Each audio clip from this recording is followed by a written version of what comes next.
J'aimerais qu'on puisse passer un moment de recueillement.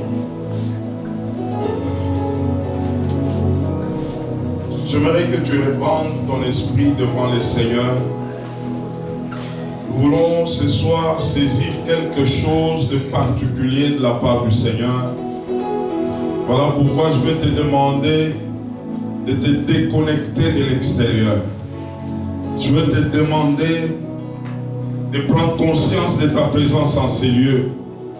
Que tu es celui qui est venu à la rencontre d'un Dieu qui est vivant. Tu vas élever ta voix. Tu es en train de répandre ton esprit devant lui.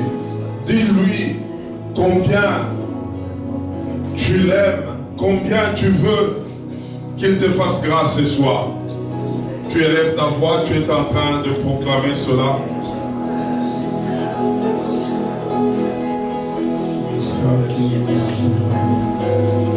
Répands ton esprit. Tu es en train de lui dire, Seigneur, je suis là pour toi. J'aimerais me connecter à toi ce soir. J'aimerais expérimenter ta présence ce soir. J'aimerais vivre ce soir une nouvelle dimension des choses ce soir. J'aimerais que cette soirée soit une soirée de la célébration. Une soirée de la célébration de la parole de Dieu. Une soirée où cette parole qui s'est faite chair est en train de faire son travail au-dedans de toi. Oui, proclame cela, proclame cela. Proclame cela, proclame cela. Alléluia. Oh, gloire au Seigneur. Gloire au Seigneur. Gloire à Jésus. Gloire à Jésus. Gloire à Jésus. Gloire à Jésus. Alléluia. On va nous chanter un cantique d'adoration. Un doux cantique. Et chacun est en train. J'aimerais que tu montes. J'aimerais que ton esprit soit connecté ce soir.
Je fais chier.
Jésus.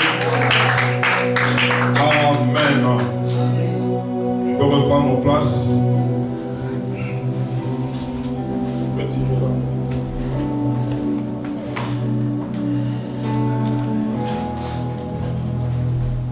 Ce soir, nous voulons passer un temps de l'écoute de la parole de Dieu autour de ce thème combat, le bon combat de la foi. Combat, le bon combat de la foi. Et le travail de ces 3 jours va nous conduire dans un texte, et si nous les comprenons très bien, nous allons terminer ce travail dans une dimension de puissance, dans une dimension de libération, dans une dimension de délivrance, dans une dimension d'expansion. Et tout va tourner autour du livre d'Éphésiens. Si tu comprends très bien ce livre, tu comprendras la dimension du résumé de la vie chrétienne.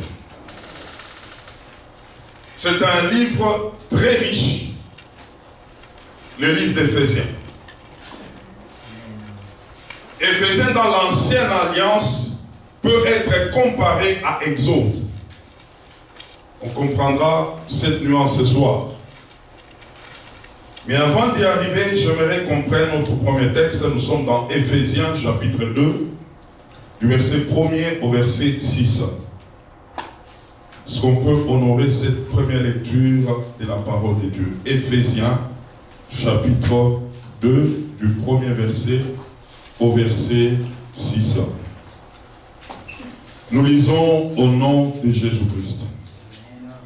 Vous étiez morts par vos offenses et par vos péchés, dans lesquels vous marchiez autrefois, selon le train de ce monde, selon le prince de la puissance de l'air, de l'esprit qui agit maintenant dans le fils de la rébellion. Nous tous aussi, nous étions de leur nombre, et nous vivions autrefois selon les convoitises de notre chair, accomplissant les volontés de la chair et de nos pensées, et nous étions par nature des enfants de colère comme les autres. Mais Dieu qui est riche en miséricorde, à cause du grand amour dont il nous a aimés, nous qui étions morts par nos offenses, nous a rendus à la vie avec Christ. C'est par grâce que vous êtes sauvés. Il nous a ressuscités ensemble et nous a fait asseoir ensemble dans les lieux célestes en Jésus-Christ. Amen. Nous pouvons reprendre nos places. Le deuxième texte qui sera exploité demain, il est dans Éphésiens chapitre 4, de 1 à 3, et puis de 17 à 32. Écrivez ça. Le troisième texte que nous allons exploiter le dimanche, Éphésiens 6, du verset 10 au verset 13. Je peux reprendre? Le premier, là, nous venons de lire. Le deuxième, c'est Éphésiens 4, 1 à 3. Et puis 17 à 32. Là, c'est pour demain. Si tu es un bon disciple, tu peux déjà méditer ce texte ce soir.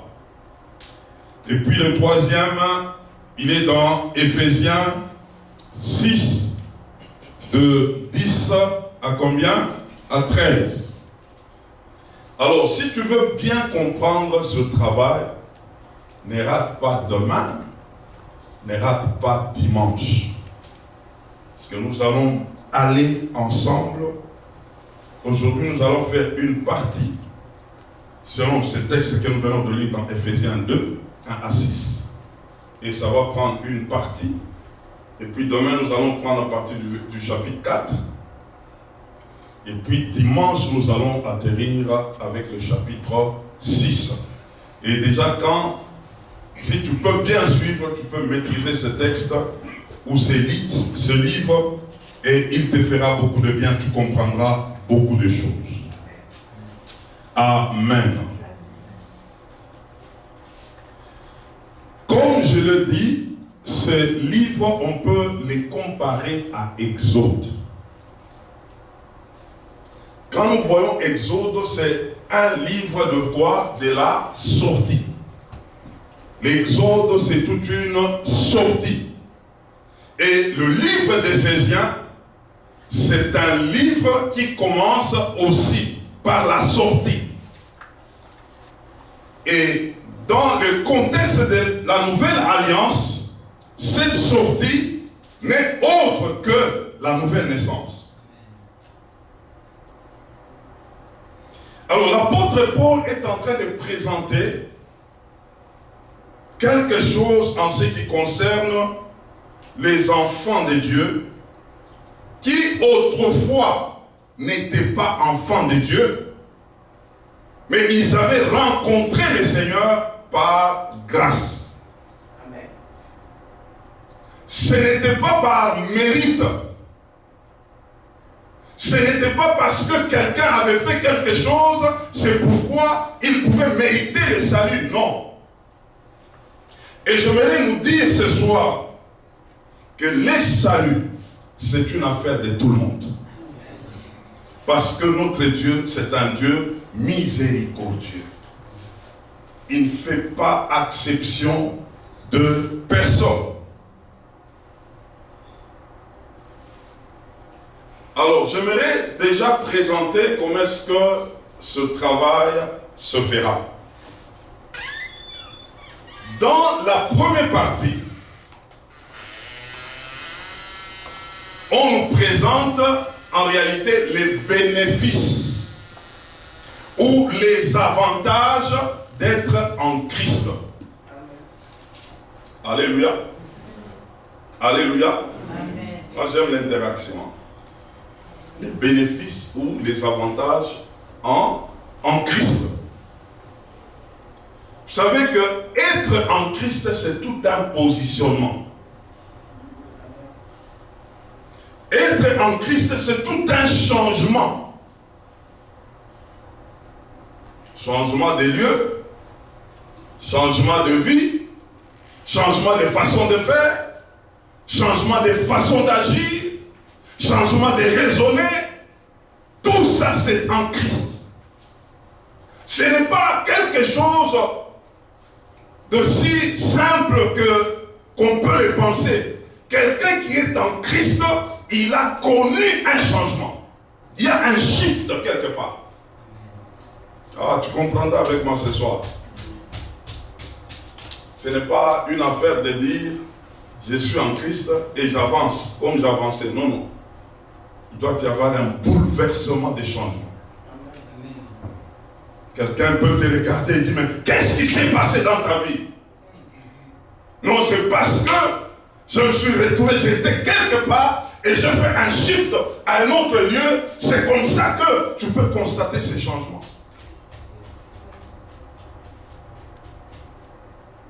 Changement de façon de parler.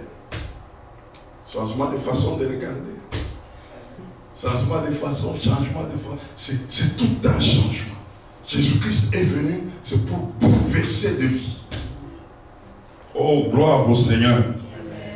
Alors la deuxième partie, nous allons voir, partie d'Éphésiens 4 là, les exigences en tant qu'enfant de Dieu. En Christ, oui, il y a des avantages, il y a des bénéfices, mais il y a aussi des exigences. En Christ, il y a des droits et il y a aussi des devoirs. Ignorer ces exigences, on peut devenir une proie facile du diable. Et ça se passe en ce siècle ici, dans plusieurs vies, par le fait qu'on a ignoré ou négligé ces exigences. C'est comme ça qu'il y a des gens qui se retrouvent, c'est comme si, est-ce parce qu'il est en Christ. Est-ce que quelque chose comme ça peut arriver à un enfant de Dieu? Quelque part, il se peut que tu avais ignoré quoi? Les exigences. Vous vous retrouvez comme ça dans une situation, oh non, un enfant de Dieu, on l'a ensorcelé. Est-ce que c'est faisable? Demande un peu à ton voisin, est-ce qu'on peut t'ensorceler en tant qu'enfant de Dieu? Oh, gloire au Seigneur. Et la troisième partie, nous allons voir les réalités du monde spirituel et comment demeurer vainqueur dans ce monde-là. Ça, on verra le dimanche. Les réalités du monde spirituel et comment demeurer vainqueur. Et c'est là que nous devons engager vraiment de bataille. J'aimerais déjà te dire ce soir que la vie chrétienne, c'est une vie de bataille. C'est une vie de combat. C'est une vie de guerre.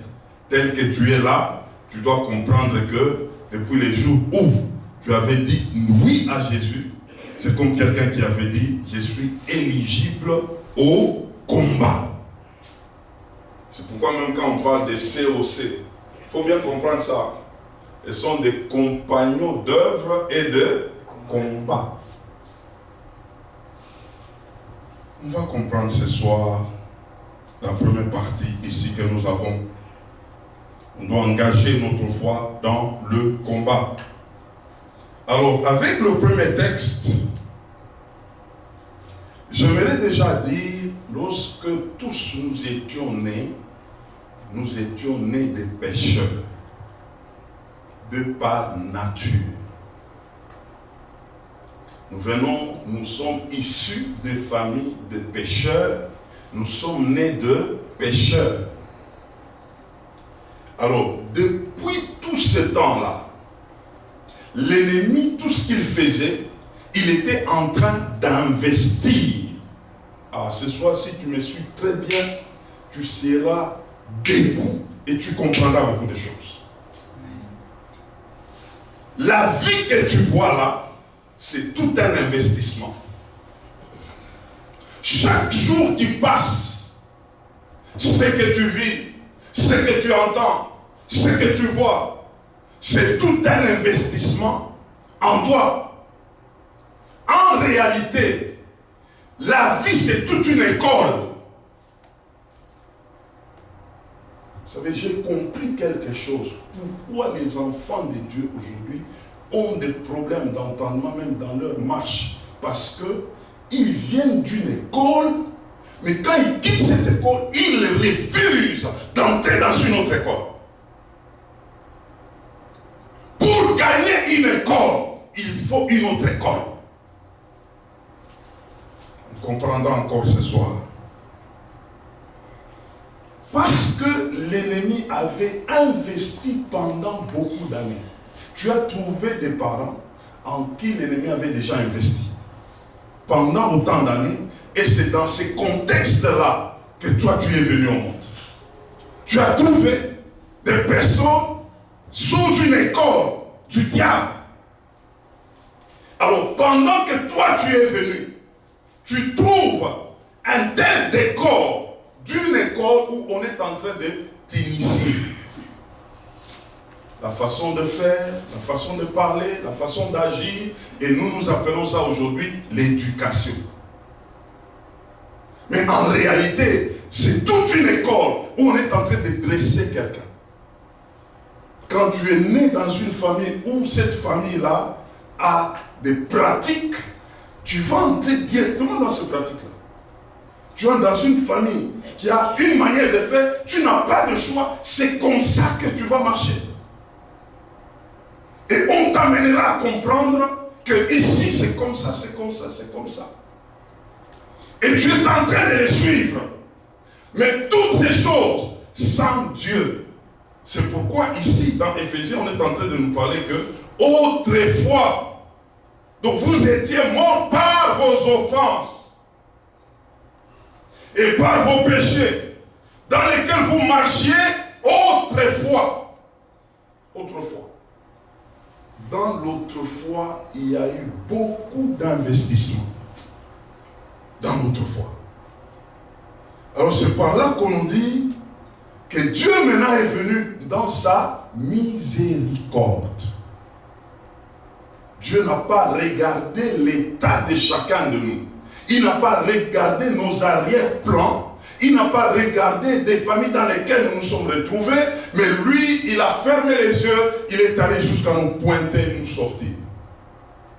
C'est pourquoi le salut, c'est toute une grâce. Dieu n'a pas regardé le nombre de péchés. Il n'a pas regardé les dégâts. Il n'a pas regardé autant. Il n'a pas regardé. Suivez-moi très bien. Mais il y a un problème là. Dieu, lui, n'a pas regardé l'investissement du diable. Il n'a pas regardé tout ce que le monde a investi. Il n'a pas regardé tout ce que Dieu a vu. C'était toi, l'amour qu'il portait sur toi. C'est là que la Bible est en train de dire dans Jean 3,16, car Dieu a tant aimé le monde et qu'il a donné son Fils. Et dans Romains chapitre 5, le verset 8, il est en train de dire, Dieu prouve son amour, en sorte que lorsque nous étions encore des pécheurs, Christ est mort pour nous. Sans t'informer, sans chercher une exigence. Mais Dieu l'a fait dans son amour. Parce qu'il voulait te reprendre. Parce qu'il a vu la manière dont tu es né, les contextes dans lesquels tu t'es retrouvé, tu ne pouvais pas te sauver seul. Et c'est pourquoi il s'est dit, là, je descends. Là, c'est la part totale de Dieu. C'est ça la grâce. Il ne regarde pas l'homme. Il ne regarde pas son arrière-plan, son CV. Non, il dit, là, l'homme, si je le laisse, il restera comme ça. Il ira dans l'enfer. Je dois descendre. Je dois le récupérer. Alors mes frères, quand Dieu nous récupère, nous sommes dans Ephésiens chapitre 2, le verset 6 maintenant. Il nous prend pour nous faire asseoir dans les lieux célestes en Christ. Il nous prend pour nous faire asseoir. Dites après moi, faire asseoir. Ah, dis bien, faire asseoir. Demande un peu à ton voisin. Est-ce que tu es assis?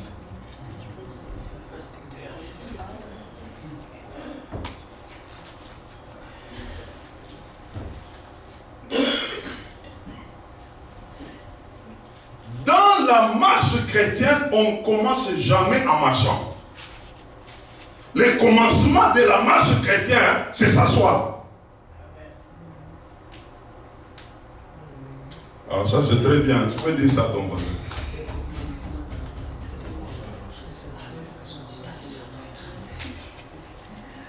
Vous savez, dans Marc chapitre 3, le verset 13 à 15, le Seigneur, lorsqu'il est monté à la montagne pour prier et sélectionner ses disciples, la Bible déclare, il les avait sélectionnés pour rester d'abord avec eux. Qu'ils s'asseyent autour de lui. Mais pas les appeler pour les envoyer directement. Non, non. Il les a d'abord appelés pour qu'ils fassent quoi? Qu'ils puissent s'asseoir.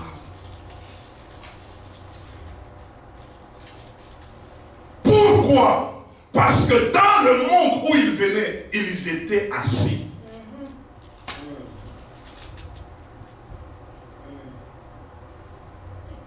Le monde a fait asseoir des gens.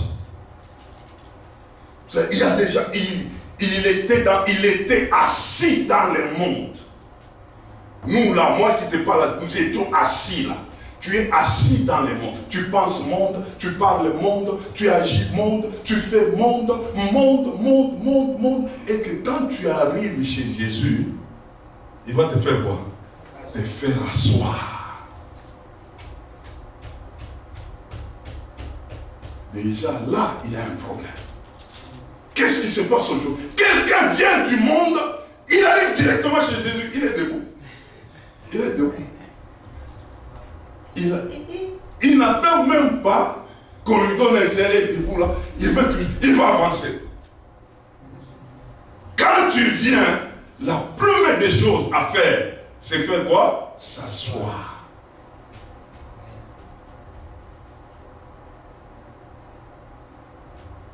Vous savez pourquoi il faut s'asseoir? Parce que le christianisme ne commence jamais avec le faire, mais il commence avec l'être. Or, l'être précède toujours le faire. Je parle à quelqu'un.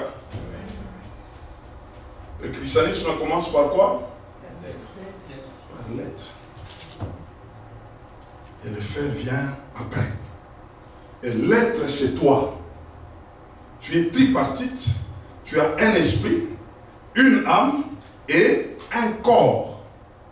Il faut qu'on règle d'abord cette affaire-là, de ces trois parties-là.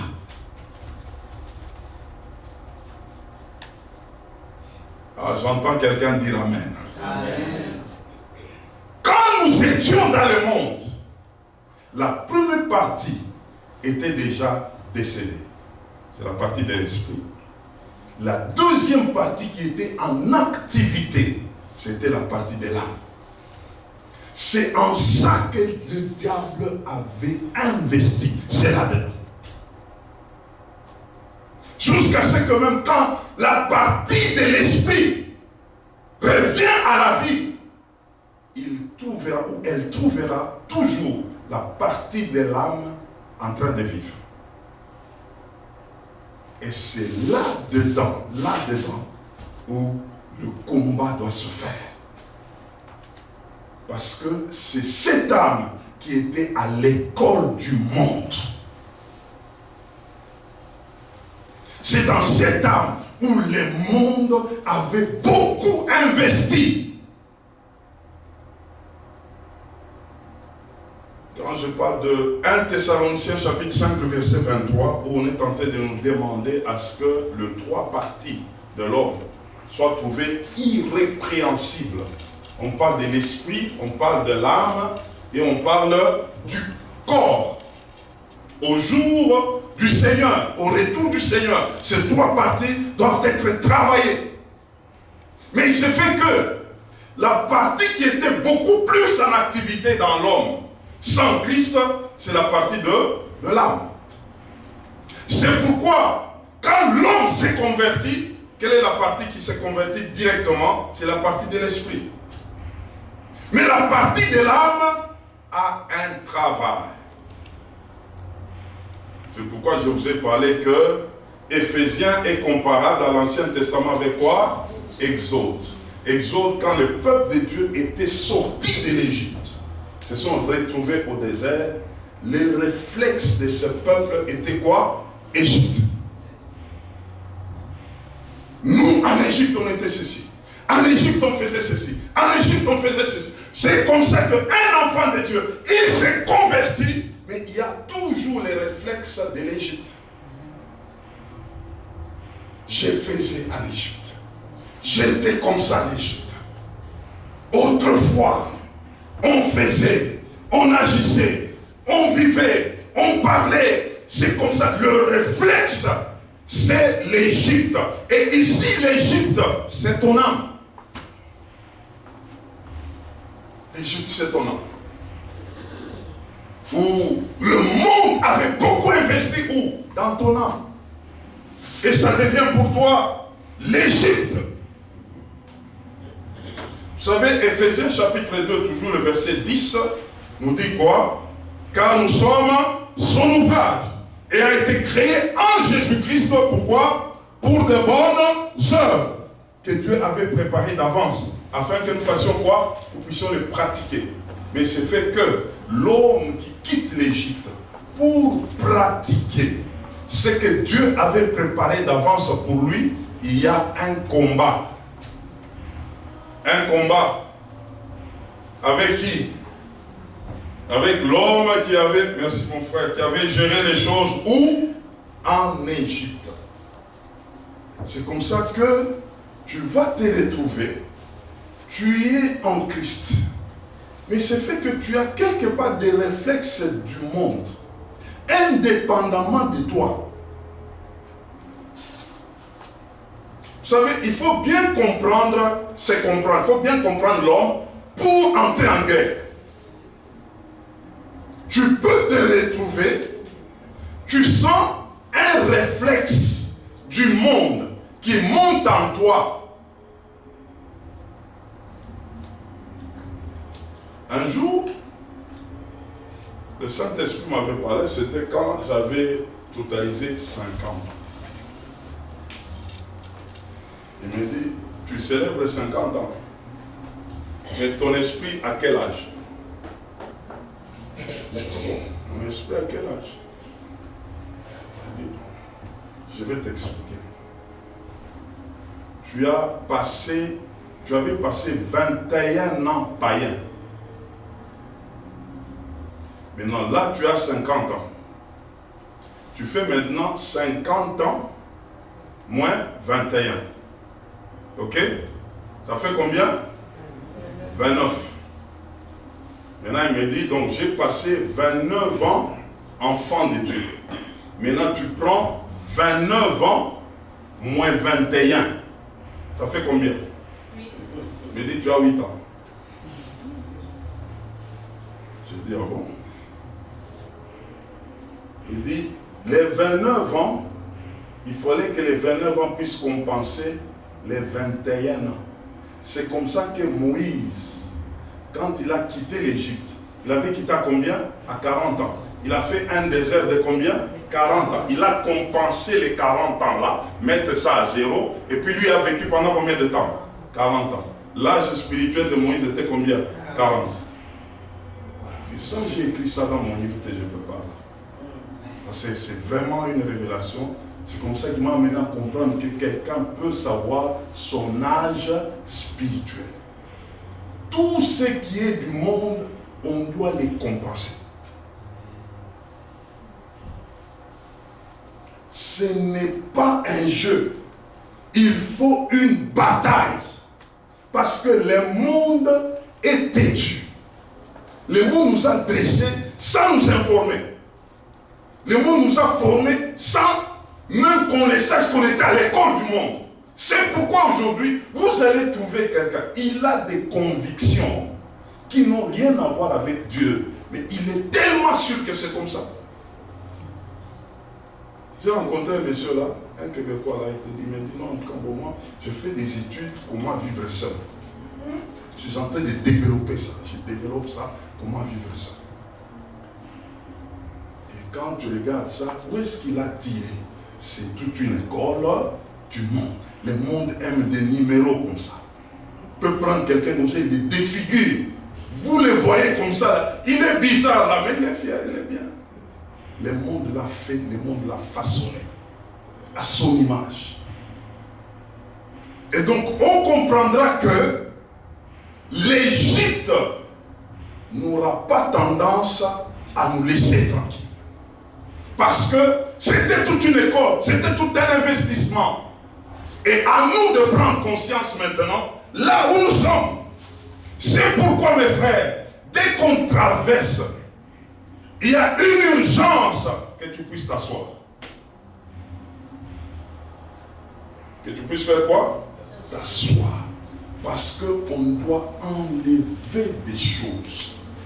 Et des choses qu'on enlève là, on ne les enlève pas comme ça en riant. Il faut quoi? Une bataille. Il faut une bataille.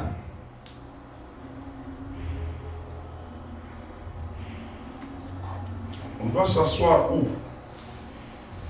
Demande un peu à ton voisin, c'est où on doit s'asseoir. Pardon?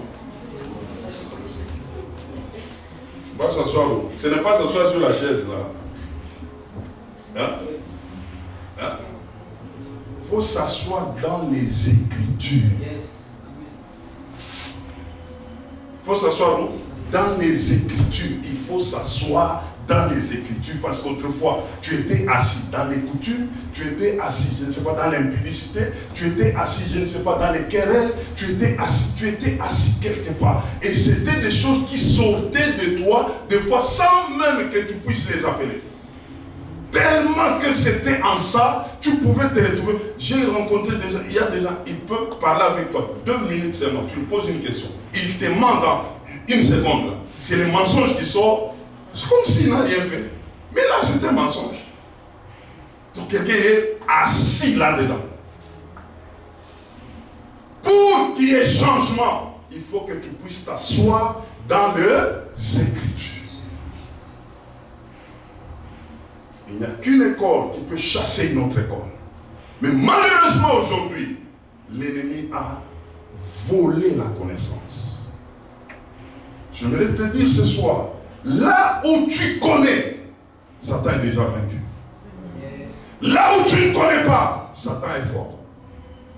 C'est pourquoi aujourd'hui, tout ce que Satan combat en premier lieu, c'est la connaissance. Que tu ne puisses pas connaître.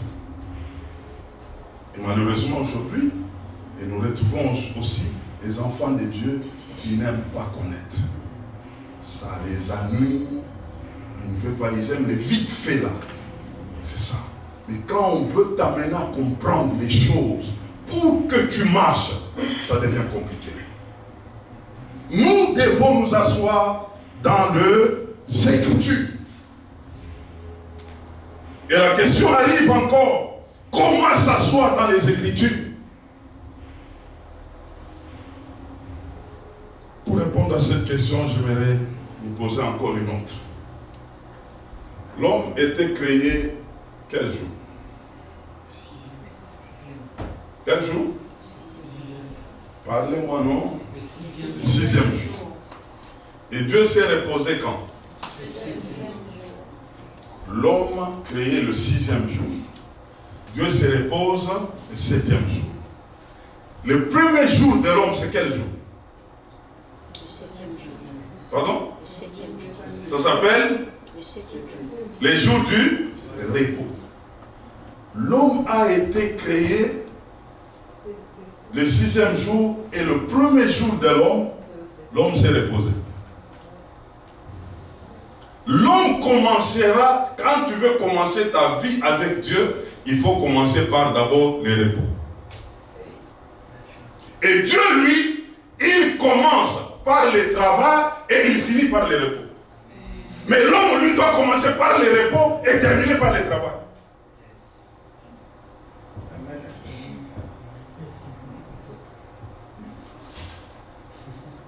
Quelqu'un m'entend? C'est pourquoi nous sortirons de ce monde après le travail. Étienne a terminé sa vie par quoi? Par le travail. Mais il avait commencé par quoi? Par le repos.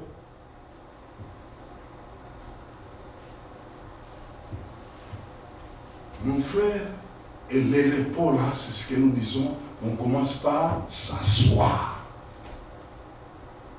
Entendre. Aïe, aïe, aïe. Cela nous conduit dans Matthieu chapitre 11, le verset 28 à 29. Et la Bible dit, venez à moi, vous tous qui êtes fatigués et chargés. Le monde a fatigué les gens. Le monde a chargé beaucoup de gens. C'est pourquoi ici nous sommes la cité de repos. Ça, c'est une cité où quand tu arrives, tu dois t'asseoir. Dans les Écritures, t'asseoir. C'est comme ça que tu auras le repos. Et quand la Bible parle du repos, il ne parle pas du repos de l'esprit, elle parle du repos de l'âme. Parce que c'est l'âme qui était chargée. L'âme est chargée. L'âme est chargée. Le monde a chargé l'âme.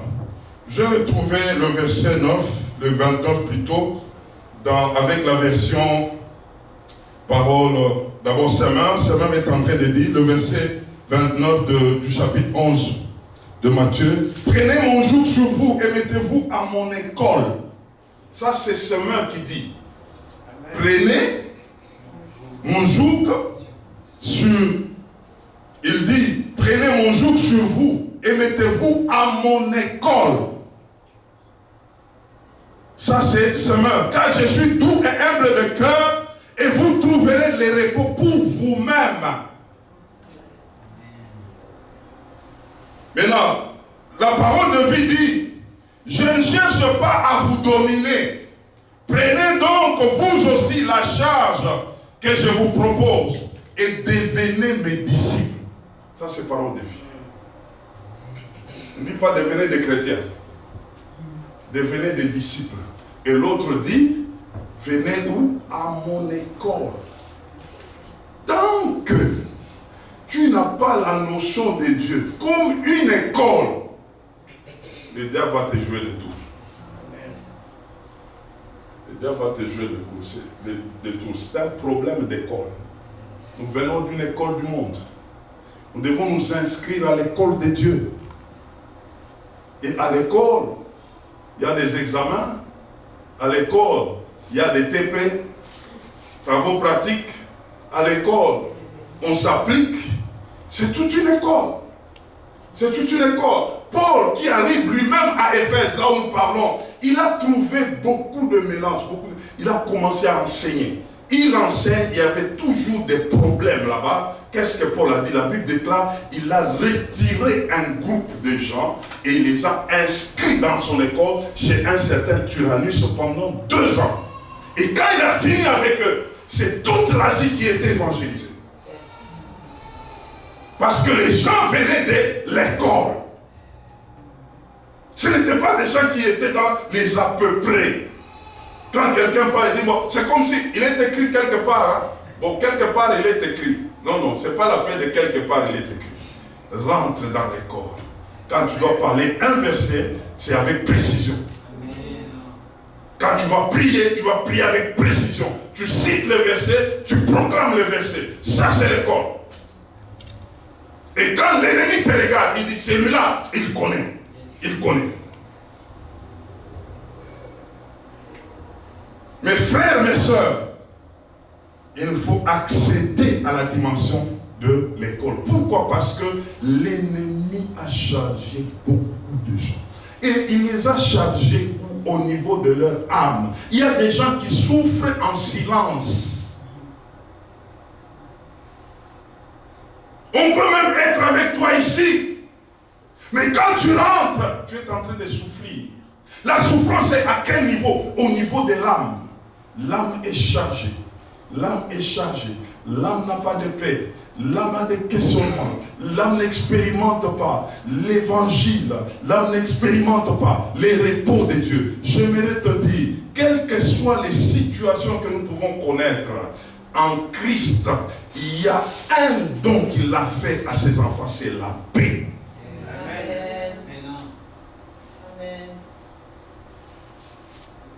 Il ne nous a pas dit qu'on sera exempté des situations difficiles, mais il nous a rassuré que dans toutes ces choses-là, nous garderons nos cœurs en paix en lui.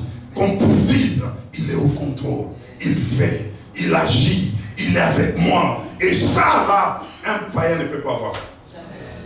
Ne peut pas voir ça. Et nous obtenons ces choses lorsque nous sommes assis. Nous sommes assis. Nous sommes assis. Nous sommes chez lui, en train d'apprendre, d'être à son école.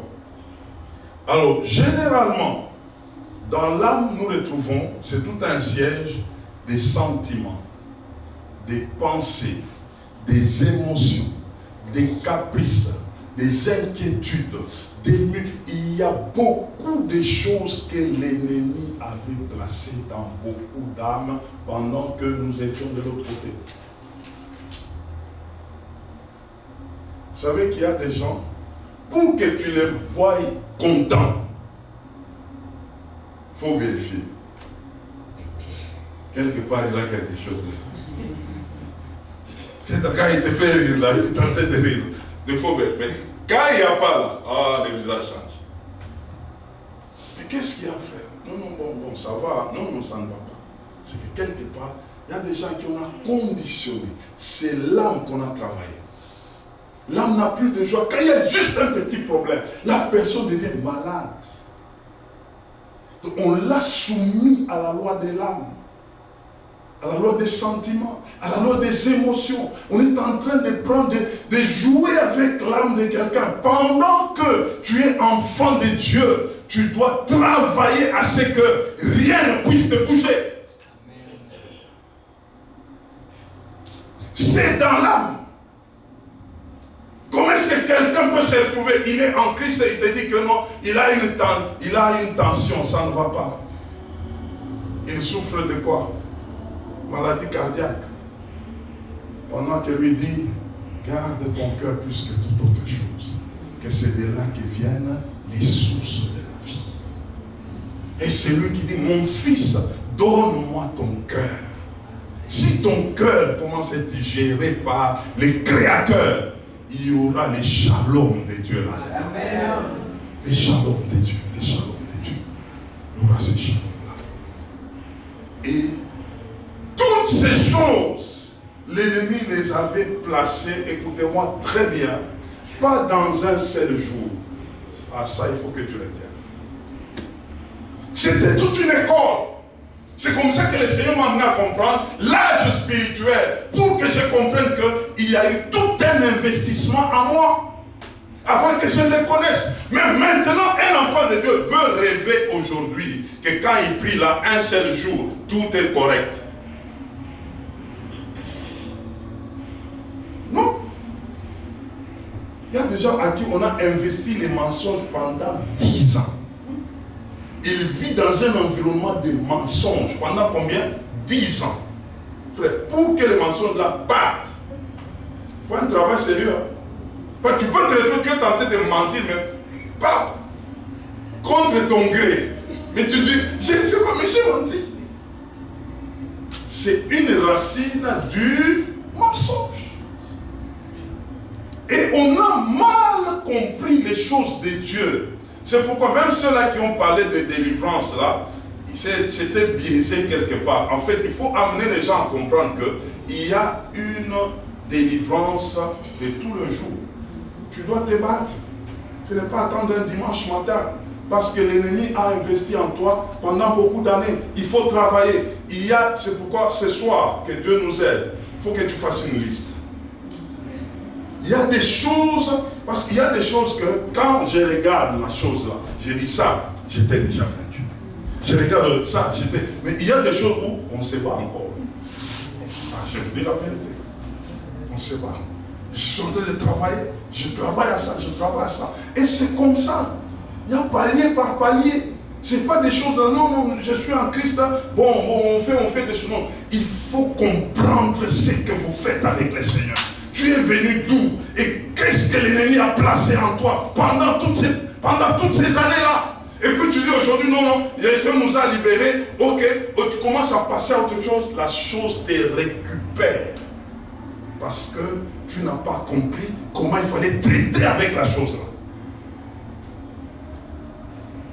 Tu es là, tu as vécu des choses où tu tombais facilement, et puis tu vas me dire aujourd'hui, non, je vais évangéliser, je vais entrer dans un bar. Mais on va t'évangéliser. Parce que il est là, c'est on va te pourchasser, frère. Alors, il y a des choses comme ça. Dès que tu comprends, tu dis, bon, parce que la chose m'avait fait beaucoup de dégâts, je dois couper d'abord. Je ne veux même pas entendre ça. Même si les autres peuvent aller, moi je dis non, moi ça je n'irai pas. Je travaille d'abord, parce que j'ai compris quel était mon combat d'autrefois, les choses qui avaient tendance à me mettre par terre pendant longtemps. Vous allez voir, ce que nous donnons ici, il y a d'autres qui ne sont pas là, mais ils ont ces problèmes ici. C'est ça l'affaire de l'église. Et puis quelqu'un va venir là, non, moi, voilà, pasteur, voilà mon problème. Voilà. Mais on était en train de... On veut régler ça. On veut régler ça. Tout ce qui arrive très souvent aux personnes, quand tu regardes bien, c'est la chose qui était plantée de l'autre côté. Je vous dis la vérité. Parce que ces choses-là auront toujours tendance à venir vérifier s'ils peuvent encore entrer. C'est comme ça qu'avec Exode, l'Égypte a réclamé Israël au désert. Et tout le monde commençait à dire, en Égypte on était bien, en Égypte on mangeait, on faisait ceci. Et ça résonne dans l'âme. L'âme commence à résonner en toi. Là, c'est la nouvelle alliance. L'âme résonne. Mais on faisait ça, non? On faisait ça, non? Autrefois, là, tu pouvais prendre même un verre de bière, là. C'est ce qu'on faisait, non? Puis tu te retrouves. Et l'appétit commence à monter. Mais tu ne réalises pas, mais comment ça c'est arrivé jusque-là? On est en train de réveiller la chose qui était là parce qu'elle était très souvent en activité autrefois. Donc quand quelqu'un comprend tout ça, tu peux cibler des choses.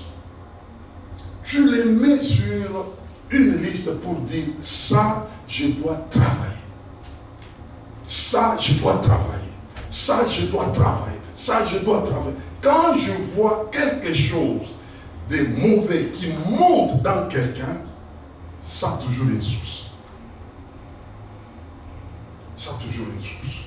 Et l'ennemi les change maintenant dans le royaume pour que ça puisse faire autant d'effets afin que la personne ne puisse pas se retrouver et que la personne puisse tomber dans ce piège. Et nous allons comprendre que c'est par là que vient l'affaire du combat de la foi. Combat, les bons combats de la foi, parce qu'il y a des mauvais combats. Vous savez, le mauvais combat, c'est quoi? Tu viens en Christ et puis on t'amène dans ce spectacle-là de chasser les démons. Tu n'as jamais été assis. Tu feras un mauvais combat parce que tu auras des retours quelque part. L'ennemi va te réclamer parce que tu n'es pas assis, tu n'as pas compris le monde spirituel fonctionne comment et tu te lances déjà en ça.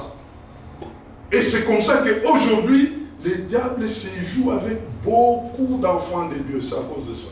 Ils entrent comme ça. Affermissement, c'est le combat spirituel.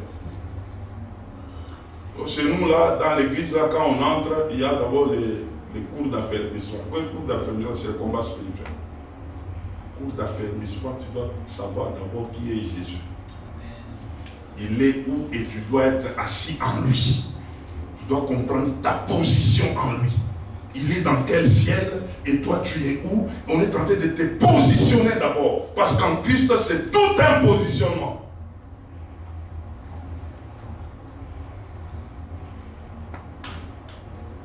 Tu sais que l'homme le plus dangereux en toi, c'est ton âme.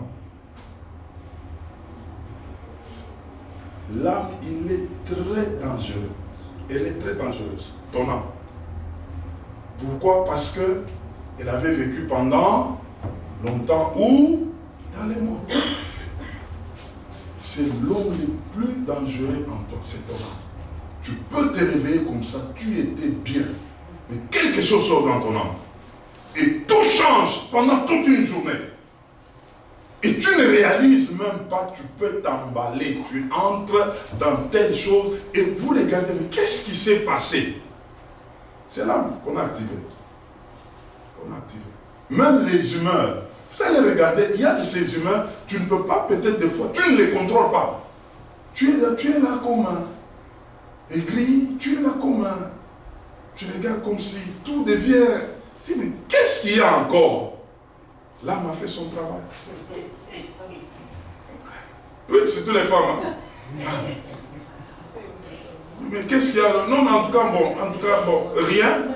Mais quand il te dit rien là, mais toi tu regardes qu'il y a quelque chose. On a déjà soufflé quelque chose dans l'âme. Vous savez, il y a des gens où on lui dit carrément, il arrive quelque part, ici on lui dit que ici on ne t'aime pas. Il avait son... Et puis quand il regarde maintenant, il dit, regarde comme l'autre m'a regardé, en tout cas c'est vrai, on m'aime. La personne commence à développer quelque chose en lui, mais c'est dans l'âme. Pourquoi ne pas penser que nous, en tout cas, nous sommes des enfants de Dieu, nous devons nous aimer, et ici, parce que je suis enfant de Dieu, je suis aimé et moi j'aime les autres. C'est dans l'âme. Lieu des sentiments, lieu des émotions, c'est dans l'âme. C'est dans l'âme là qu'on pleure là. Non, on m'a fait du mal.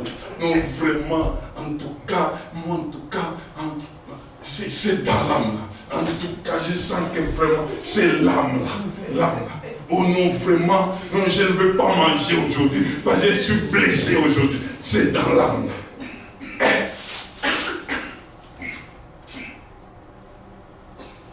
Ce soir, l'âme est en danger ce soir. Ah oui, ah oui. Et tu commenceras à gérer ces choses-là au-dedans de toi. Quand ça monte, tu te dis non, non, en tout cas ça là, je dois faire éteindre. Je dois arrêter ça.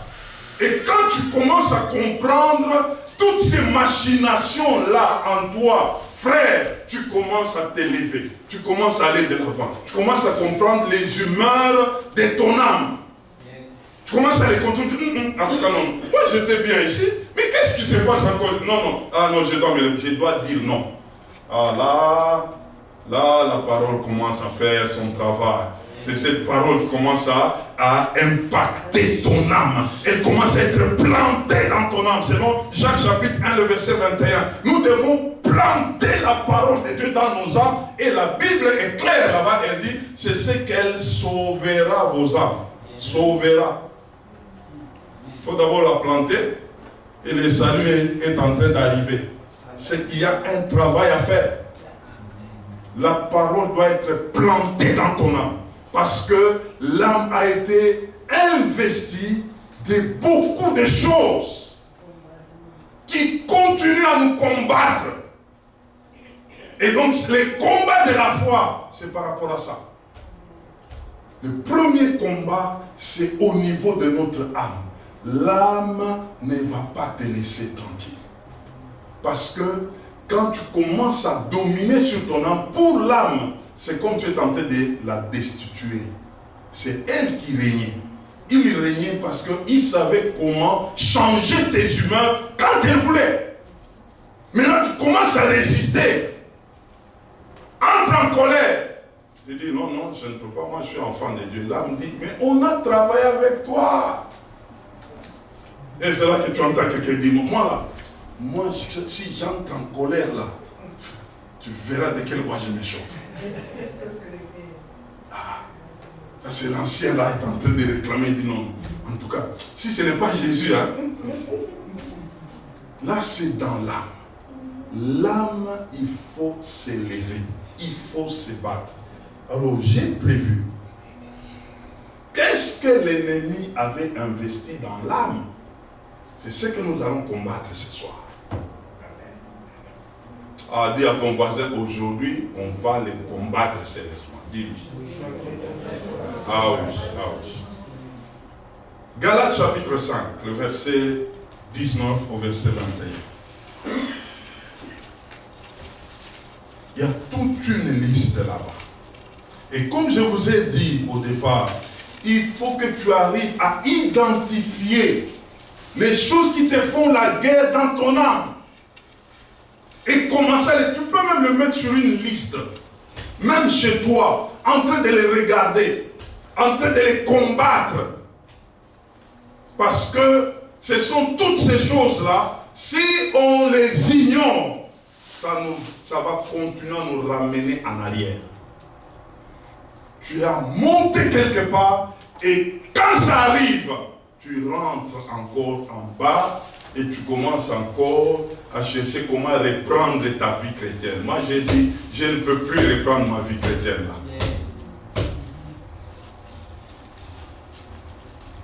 Alors que je vous parle un peu. J'avais une de mes filles. Cette fille-là, je l'avais rencontrée dans des situations un peu très particulières. Elle vivait avec sa mère, et sa mère, dans leur culture là, sa mère l'a préparée et lui avait dit clairement, tu dois commencer à aller me chercher de l'argent. Il faut que tu commences à t'investir dans ça parce qu'on doit manger. Elle s'est donnée, elle est entrée dans une vie où elle devait commencer à fréquenter les bars. Elle a fait pendant autant de temps, mais le Seigneur avait permis que je puisse la rencontrer en cours de route. Je l'ai attrapé, j'ai prêché l'évangile Elle a accepté, puis elle a résisté. Et j'ai fait avec elle à peu près 2 ans et demi en train de la poursuivre. Je dis bien 2 ans et demi. Je peux la parler, elle me fuit, elle continue dans sa vie là. Quand elle tombe malade, elle m'appelle au téléphone. Oh papa, tu peux prier pour moi? Je dis, tu es où? C'est une des filles où je pouvais aller même l'endroit où il y avait des prostituées. Elle me donne l'adresse, j'entre là-bas. Je vais me retrouver là, je peux m'asseoir, elle sort là, elle est malade. Je prie pour elle, je lui dis, attention, rejoins-moi. Oui, oui, papa, quand elle est guérie, elle continue. Elle tombe malade, elle m'appelle. On a fait avec elle ce mouvement-là pendant combien? 2 ans et demi, et puis elle s'est convertie. Elle s'est tournée vers Dieu, je l'ai attirée, elle entre dans l'église, on a travaillé avec elle, elle doit rejoindre la chorale, continuer avec elle les enseignements. Je vous épargne les détails des esprits qui étaient sortis d'elle. Alors il s'est fait que je lui ai dit, maintenant tu étais en activité du côté sexuel, là, fais très attention parce que c'est le point où l'ennemi viendra. Il y a quelqu'un qui veut jouer avec toi, viens vite me parler. Ok, papa, ok, papa. On continue comme ça. Elle a fait 6 mois. Elle est tombée dans l'impudicité. Elle est revenue me dire, non papa, je ne sais pas. Je suis tombée. J'avais une colère là. On m'a dit, non, continue. Je dis, je vais prier pour toi. Et je lui ai dit, tu vois ce que tu viens de faire, tu as remis le compteur à zéro. Je vais prier encore pour toi et on va continuer. Ok, donc tu comptes les 6 mois que tu as fait là, ça tombe. On doit encore compter. Ok, j'ai prié pour elle, on a continué. Quelques temps après, elle arrive à 7, oui, elle est tombée. Elle revient. Papa, au moins elle, quand elle revenait là, elle me disait que bon, en tout cas, c'est arrivé encore. Et toi là, qu'est-ce qu'il y a? J'ai dit, je t'ai dit que c'est rentré encore à 0. Et puis on continue. Elle traverse 6 mois. Elle traverse 8. Une année. Elle avance. Et puis bon, ça marchait. Puis, elle ne tombait plus. Et elle a compris, elle a commencé maintenant à tenir. Et c'est comme ça ce travail-là. Ce sont des choses parce qu'il y a eu toute une activité. Quand on les traverse, il faut faire attention dans ce domaine-là. C'est même aussi la colère. Quand tu as vécu pendant longtemps avec ça, mets-toi en discipline par rapport à ça.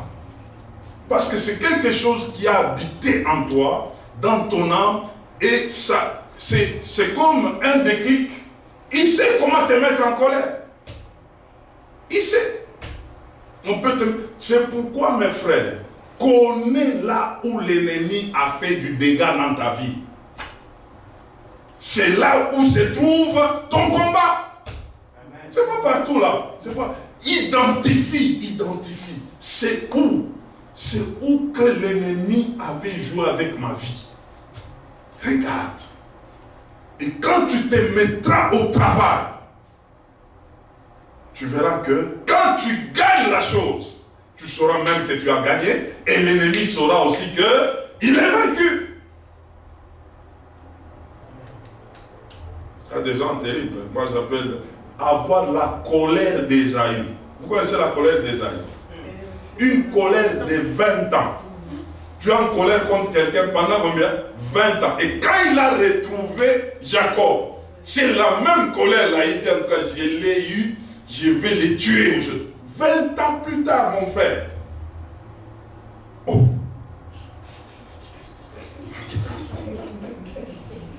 C'est terrible. Donc tu ne dormais pas toutes les années. Bonne année passe, bonne année passe, bonne année passe. Tu es toujours ensemble. Non, il faut s'élever. Il faut s'élever. Allons dans Galates 5, partie du verset combien? 19 à 21. On va lire calmement. Nous sommes en train d'aller vers la fin. sont des investissements du diable dans les âmes des gens. Investissement du diable. Il l'a fait pendant autant d'années. Nous sommes là. Or, les œuvres de la chair sont manifestes. Ce sont l'impudicité, l'impureté, la dissolution, l'idolâtrie, la magie, les inimitiés, les querelles, les jalousies, les animosités, les disputes, les divisions, les sectes, l'envie, l'ivrognerie, les excès de table et les choses semblables. Qui peut ajouter les choses semblables ici? Qui peut ajouter les choses semblables? La liste n'est pas exhaustive. Même ici, quand on inspirait, la personne à qui on inspirait, on dit non, arrête, seulement ici. Si tu vas aller avec, on peut prendre encore, ça sera beaucoup. Mais seulement, et les choses semblables. En tout cas, donc quelqu'un peut trouver quelque chose ici, les concernant. C'est pourquoi, mes frères, il faut bien lire la Bible. Vous savez, autrefois, quand nous étions encore au début de la foi, quand tu arrives quelque part, tu es tenté de lire, on dit, malheur à toi, malheur. Ah, j'ai sauté, je ne sais pas ça. Un enfant de Dieu doit être en mesure de lire ça. Quand tu arrives quelque part, là, les textes, malheur à toi, hypocrite. Dis à Seigneur, aide-moi dans mon hypocrisie là, que ça tombe. Malheur à toi. Oh non, ça, je ne peux pas lire. Tu aimes toujours lire ce qui est bien. Non, ça ne va pas te travailler. Ça ne va pas enlever des choses. La parole doit te juger. La parole doit te bouger. La parole doit te travailler. Quand ça pénètre, tu dis Seigneur, en tout cas, il n'y a que toi. Viens à mon aide encore. Je croyais que, mais je me retrouve encore. Et la parole est en train de faire son travail. En train de faire ton travail. C'est tout un miroir. Regarde-toi et découvre-toi. Lorsque tu es devant un miroir, qu'est-ce que tu fais? Et ça, c'est la spécialité des femmes. Elles peuvent prendre 3 heures devant un miroir en train d'enlever. Elle enlève, elle fait ceci, elle prend encore, elle fait comme ça. Si c'était la parole de Dieu qui est en train de t'enlever, ça enlève. Mais tu sortiras plus. 3 heures en train d'enlever des choses. On est en train de t'enlever. On enlève la colère, on enlève l'orgueil, on enlève la fierté, on enlève 3 heures, tiens-toi. Ah, tu sortiras, quand on va regarder, on dit, mais ça, c'est un ange, ça. Parce qu'elle vient devant le miroir de la parole de Dieu. Et ça, c'est la volonté de Dieu. Qu'on se laisse cribler par la parole de Dieu. Et ça nous purifie. Comme Jésus l'a dit, déjà vous êtes purs à cause de la parole que vous avez reçue. C'est cette parole-là qui nous purifie. Alors nous allons bien regarder ce texte. C'est par là que nous voulons chuter. Tu regardes ce texte et tu vois où tu as un problème. C'est ce qui fera l'objet de notre prière de ce soir. Il y a quelque chose. Et même quand je parle, je me retrouve aussi quelque part. Il y a quelque chose. Quand tu regardes ça, tu dois le mettre devant le miroir de la parole de Dieu pour dire, ça, je dois me battre. Ça, je dois refuser. C'est ça, combat, les bons combats de la foi. Tu commences à te dire non, ça là, en tout cas, ça ne peut pas rester avec moi. Pourquoi Dieu m'a sauvé? Pour que je continue toujours comme ça. Quand tu te retrouves, il y a déjà une convoitise. Quand il manque quelque chose et il voit la chose chez son frère ou chez sa soeur, il devient malade. Non. Il faut te lever. Dis non, je ne peux pas être esclave comme ça. tu regardes quelque chose, il se fait que toi, c'est quand tu es en colère, esprit de colère, des disputes, querelles, lève-toi. N'accepte pas que quelque chose de mauvais commence à te coller, à t'identifier. Genre quelqu'un dit, moi vraiment on peut tout dire, hein, mais en tout cas, il ne faut pas me mettre en colère. Non. Il faut t'élever. Il faut t'élever. Il faut dire non. Parce que c'est quelque chose, l'ennemi peut te jouer une sale tour un jour où il ne fallait pas te mettre en colère. Mais toi, tu te mets en colère, tu casses tout. Comment tu vas justifier cela? Est-ce que quelqu'un a trouvé? Quelqu'un a trouvé. Et ça, c'est une dimension de te soigner.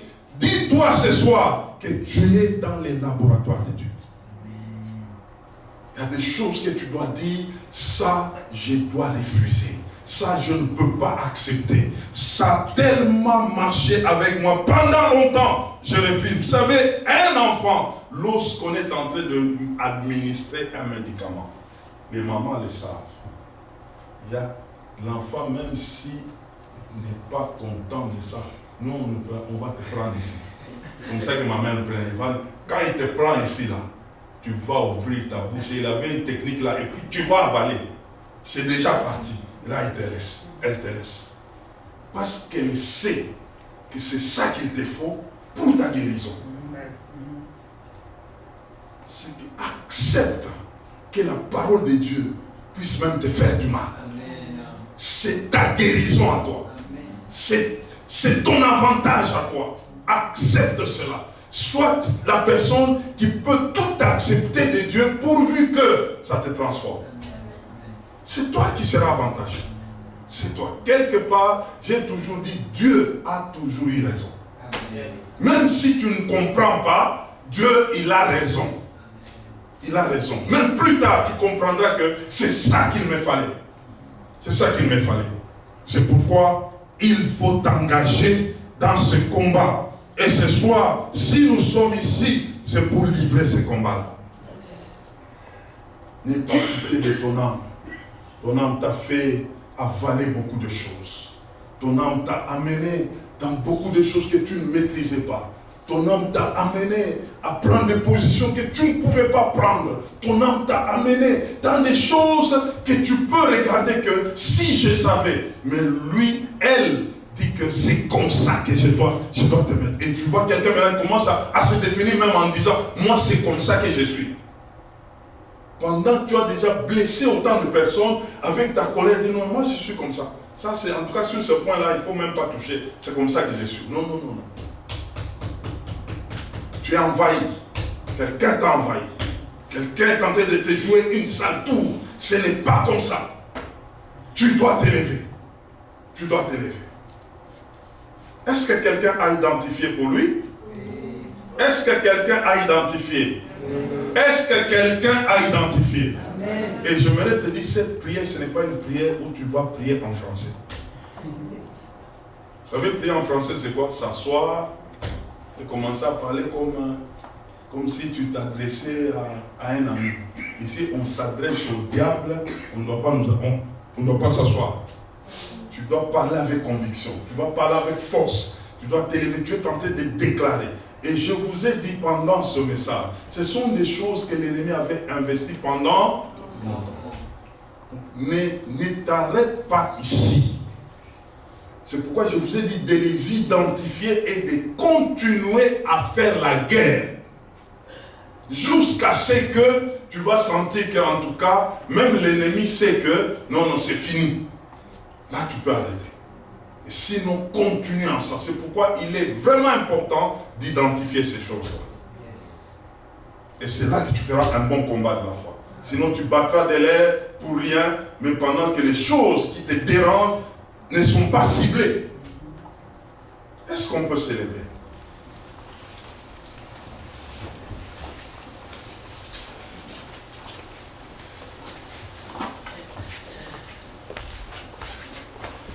On joue un peu de musique, nous sommes en train de prier.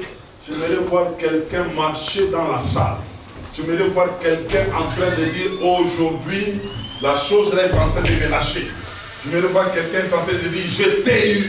C'est fini pour toi aujourd'hui, tu dois me laisser tranquille. J'aimerais voir quelqu'un comprendre que l'ennemi est déçu. Est-ce qu'on peut commencer? Oh, élève ta voix, tu es en train de bien prier.